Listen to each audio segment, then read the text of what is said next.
Perlu kita ketahui bahwa ratib ini sangat penting.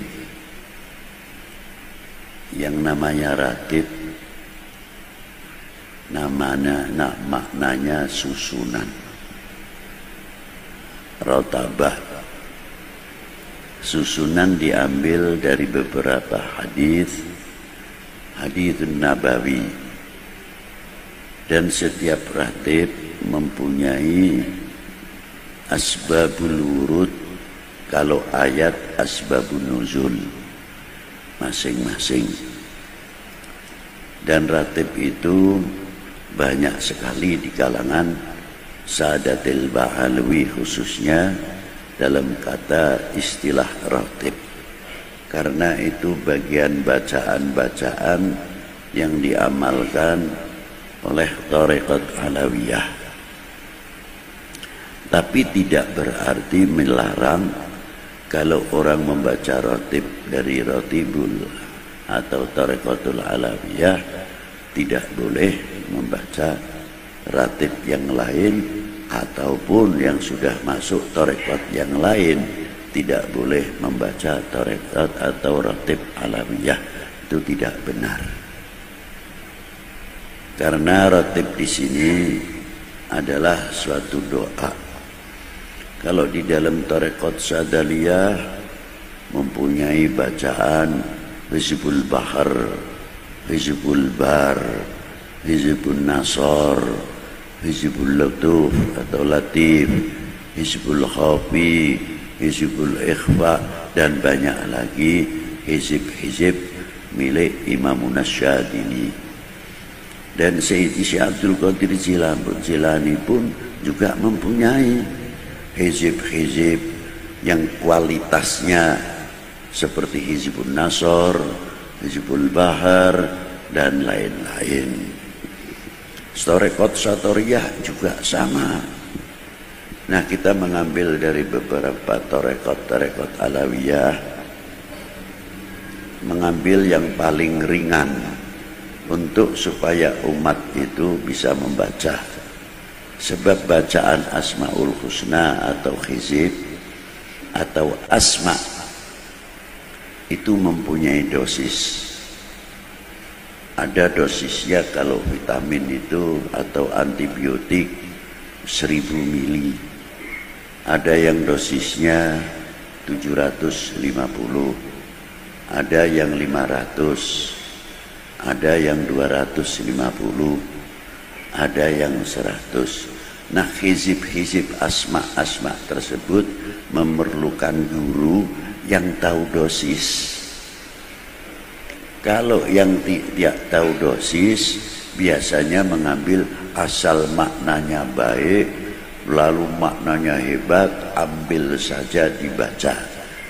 Nah, inilah dampaknya overdosis yang sebetulnya cukup 100 mili atau 200 mili, makan yang 750 mili. Akhirnya ayang-ayangnya dijak guyon dewe. Nah, ini yang terjadi. Dan banyak lagi. Asmaul Husna pun sama. Ada Asmaul Husna yang dingin dibaca, ada Asmaul Husna yang keras. Kalau yang keras juga harus digandeng. Seperti Ya Aliyu, Ya Kabiru, Ya Alimu, Ya Qadiru, Ya Samiu, Ya Basiru, Ya Latif. Ringan akhirnya, bab dicampur. Nih, oh ini jahe ini keras. Jamunya jamu pakai jahe, pakai merica. Wah, ini bangsa pedes kabeh. Tukang jamunya pinter. Wah, ini harus dikasih ini. Supaya dingin, yang minum enak dan sebagainya. Itu yang ahli tentang ilmu asma. Yang tidak tahu pokoknya disikat saja. Itulah akhirnya apa? Enyeng. Kalau enyeng, kalau ayam kuter. Nah, ini maka bacaan-bacaan itu perlu ijazah, tahu, ditanyakan kepada orang-orang yang ahli tentang masalah. Tapi kalau ratib tidak. Ratib itu dosisnya sudah direndahkan. Karena apa? Diambil langsung dari lisan baginda Nabi sallallahu alaihi wasallam. Supaya kita gini bisa membaca. Asal usulnya Ratibul Haddad,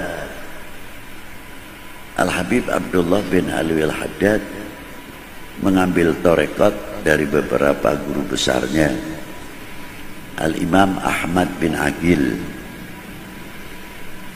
yang mana nasabnya masuk ke Imam Ahmad bin Abu Bakar Sakran. Lalu guru kedua Al-Imam Abdurrahman, yang makamnya tidak jauh dengan makam Siti Khadijah radhiyallahu taala anha wa alaiha salam, Al-Imam Abdurrahman. Terus gurunya beliau Al-Habib Umar bin Abdurrahman Al-Attas. Guru-guru beliau masih banyak lagi. Al-Habib Abdullah bin Al-Haddad ini mengambil dari Habib Umar bin Abdurrahman Al-Attas. Saya ambil dari situ saja silsilahnya, dari Syekh Abu Bakar bin Salim atau dari Habib Husain bin Syekh Abu Bakar bin Salim. Murid-murid dari Syekh Abu Bakar bin Salim ini banyak sekali. Termasuk Al-Habib Abdurrahman Maula Al-Arsyah dari Al-Jufri, Sayyid Muhammad Zainal Abidin As-Saqaf, dan Syekh Yusuf bin Abid Al-Hasani, wa Sayyidi Abdullah bin Salim Al-Maula Khilah, dan banyak lagi kalau saya terangkan, seperti Sayyid Ahmad Syarif, Al-Habib Yasin, pejuang Islam Yasin bin Ahmad bin Aqil bin Ahmad bin Aqil bin Ahmad bin Yahya, yang mendapat ijazah langsung dari Habib Abdullah bin Al-Haddad, di mana beliau mensyiar Ihya Ulumuddin dan lainnya, diberi mandat untuk Nasrul Islam di Terengganu atau di Malaysia. Kakek Habib Utsman bin Abdullah bin Aqil bin Yahya Mufti Mekah. Dan murid beliau ada yang dimakamkan di Wirideso, Habib Muhsin bin Alwi bin Umar Ba'bud. Itu seorang ulama besar, dimakamkan di belakang masjid Wirideso, yang mana beliau meninggal pada tahun 1131 Hijriah, bertepatan juga tahun itu wafatnya gurunya, ialah Al-Habib Abdullah bin Alwi Al-Haddad. Murid-muridnya Al-Habib Abdullah bin Al-Haddad, diantaranya Al-Habib Muhammadil Ghadi bin Toha bin Yahya yang dimakamkan di Semarang. Itu murid langsung Al-Habib Abdullah bin Alwi Al-Haddad. Banyak lagi minal habaib yang di Indonesia ini khususnya. Kalau kita terangkan yang di Hadramaut, kita tidak heran. Ini yang ada mana tangan, kepanjangan tangan Al-Habib Abdullah bin Alwi Al-Haddad. Banyak sekali. Apalagi kalau kita melihat kitab Al-Muqattabah, bagaimana surat menyurat yang dikumpulkan oleh muallif, surat dari Habib Abdullah bin Al-Haddad menjawab pertanyaan dari beberapa tokoh habaib maupun selain habaib. Namanya kitab Al-Muqattabah, 2 jilid, sangat lengkap sekali. Lain daripada itu, tarekohnya Al-Habib Abdullah bin Al-Haddad ini, ketika beliau berdiri, muncullah satu fitnah yang merongrong, yang mengancam tentang akidah. Maka datanglah kepada beliau, Habib, saya kasih. Ulama-ulama Yaman datang kepada Al-Habib Abdullah bin Al-Haddad. Habib, di negara saya ini sudah mulai muncul Rafidah. Maka saya minta ijazah untuk bisa menangkal itu, supaya tauhid kita ini kuat, apa? Dari Wirdun Nabawi. Maka diberi oleh Habib Abdullah bin Al-Haddad, uktub Fatihah, Alif Lam Mim, Ayatul Kursi, Lillahi ma fis samawati, Amana Rasul, La ilaha illallah wahdahu la syarikalah, lahul mulku wa lahul hamdu yuhyi wa yumit wa huwa ala kulli syai'in qadir. Al-Habib Abdullah bin Alwi Al-Haddad tidak menamakan ini Ratib Haddad ya, tidak.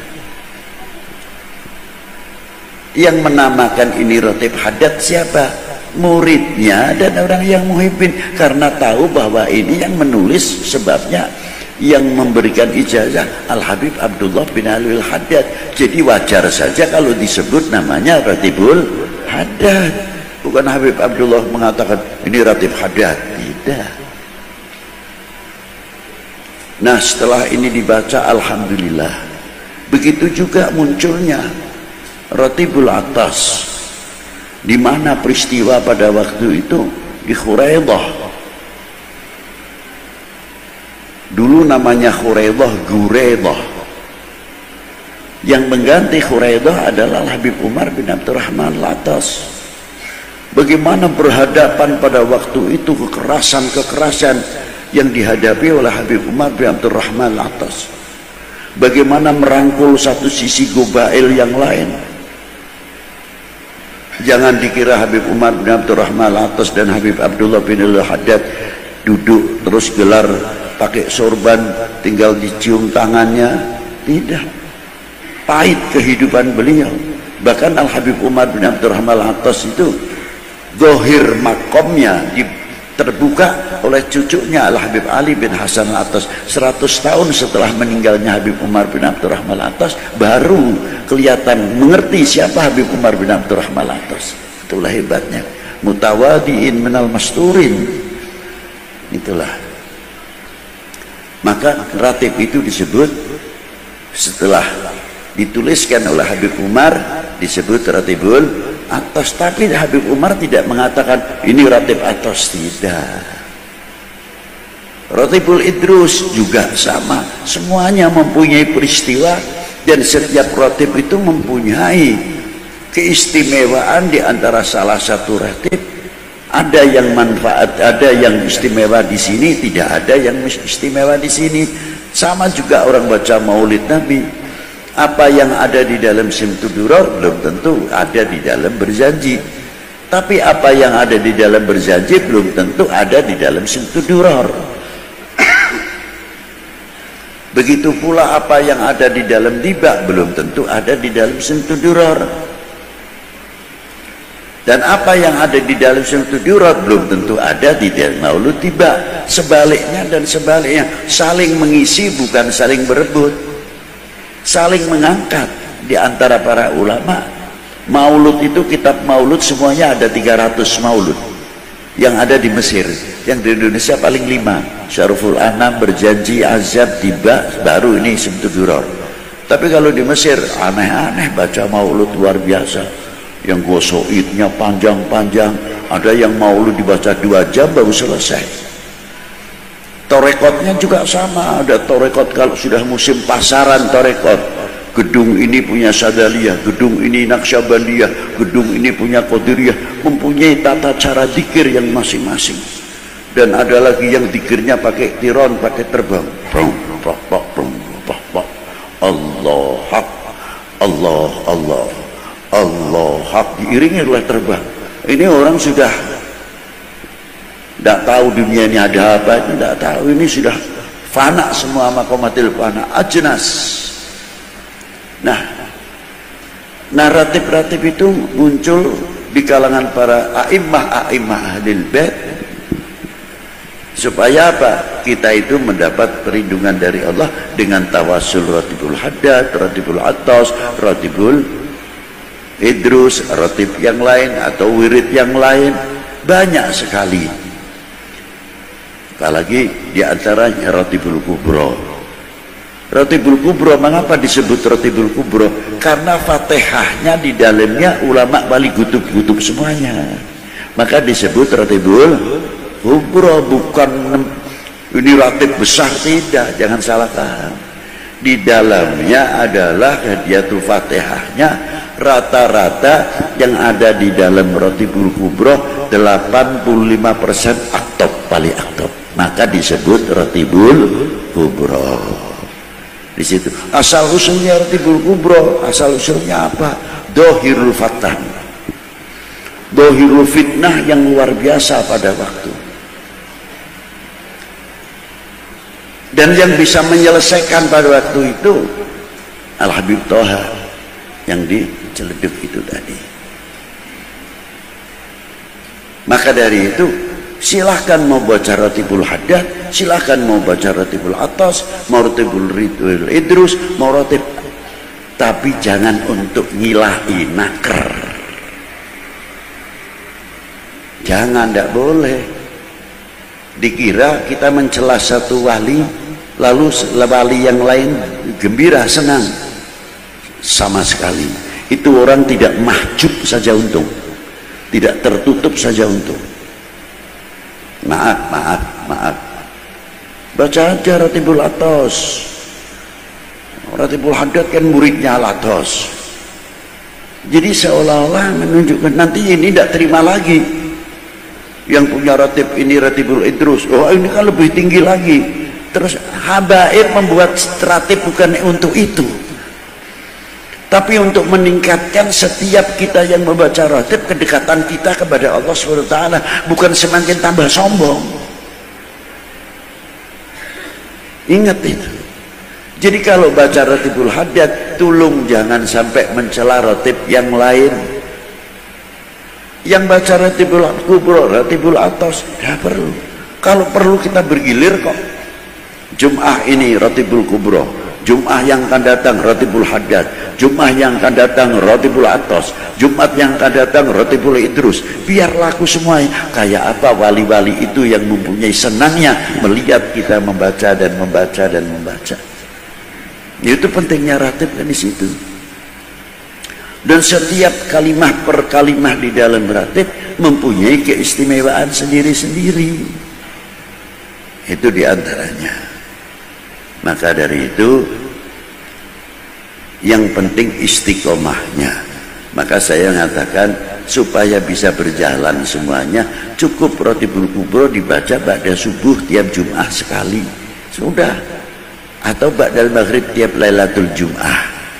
Lainnya silahkan mau Ratibul Atas, mau Ratibul Idrus, mau Ratibul Haddad, supaya semuanya bisa seimbang, bisa dibaca semuanya.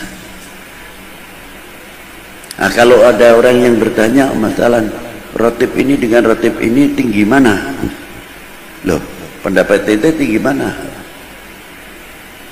Benar punya A apa punya B? Oh ya paling tingginya punya B. Salah.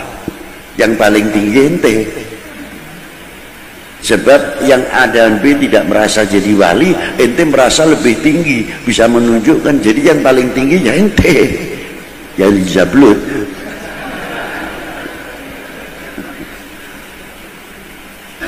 Nah inilah,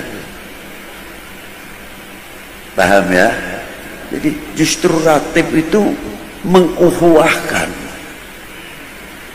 Coba di dalam Ratibul Haddad atau Ratibul Atas, Assalamualaikum mural muslimin sarafallahu syarral mu'din. Apa muslimin yang baca Ratibul Haddad saja? Tidak. Hatta jin masuk dalam Assalamualaikum mural muslimin sarafallahu syarral mu'din. Coba.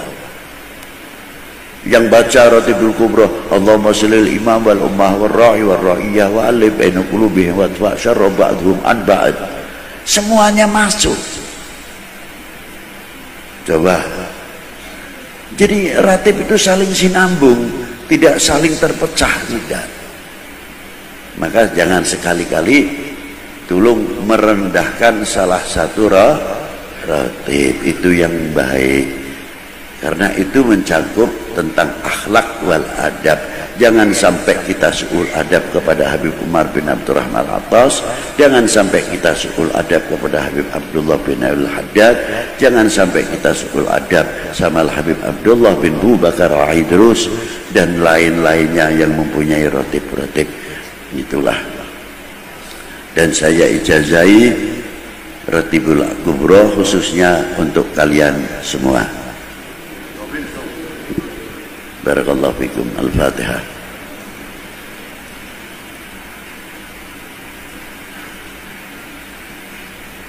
Demikian yang bisa saya sampaikan, semoga manfaat apapun ratibnya yang sah. Terima kasih. Assalamualaikum warahmatullahi wabarakatuh.